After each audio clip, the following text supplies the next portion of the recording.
not an alcoholic. And chances are, neither are you. But I'm absolutely sure that most of you like a drink or two. Yes, Peter? So that makes us part of 2 billion people in the world that enjoy consuming alcohol. And hopefully that means that we're not part of the 1 in 25 who are addicted and dependent on alcohol. But if I was an alcoholic, I might have come across these wonderful, worthy words much sooner than I did. Dear Father, grant me the serenity to accept the things I cannot change, the courage to change the things I can, and the wisdom to distinguish the difference. Madam Toastmaster, fellow Toastmasters, a very welcome guest, and a special welcome to my dear sister and brother-in-law Hal, who's travelled around the world to be with us tonight here in Epsom. Those wonderful words were written by the American theologist Reinhold Niebuhr.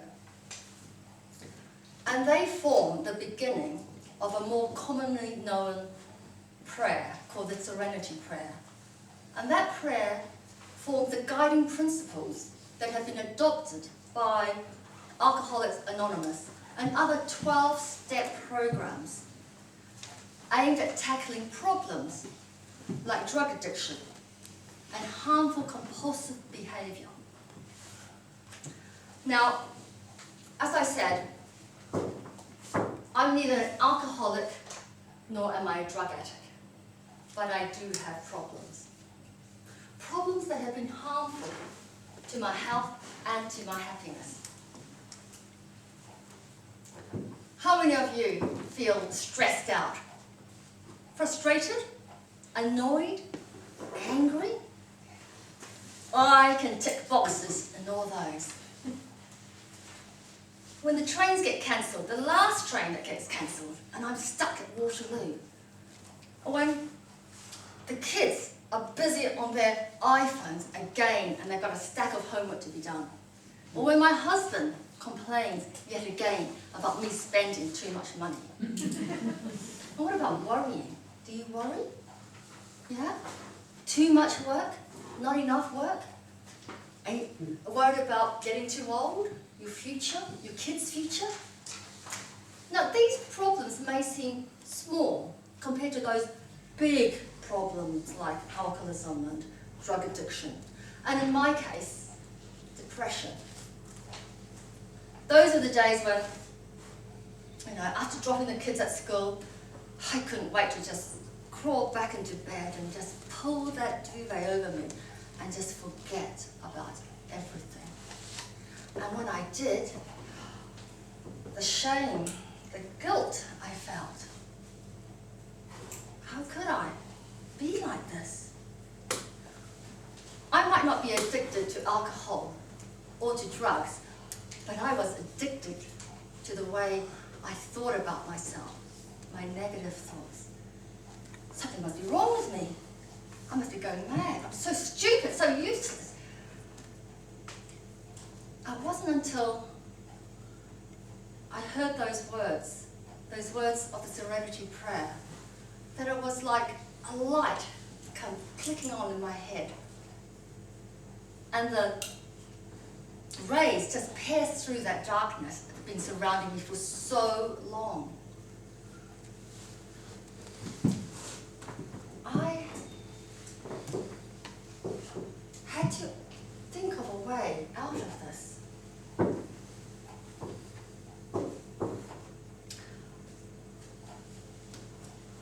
And I realized that I'd been in denial for so long.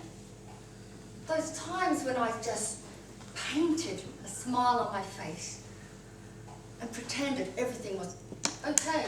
Yeah, I'm fine.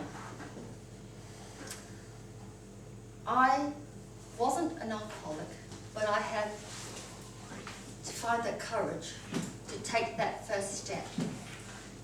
And I took that first step to admit that I was depressed and I needed help. I found that I had to find the courage to start telling people, my friends, that I was depressed. And you know what happened? The world didn't stop turning. I didn't die. And my friends didn't desert me. I learned that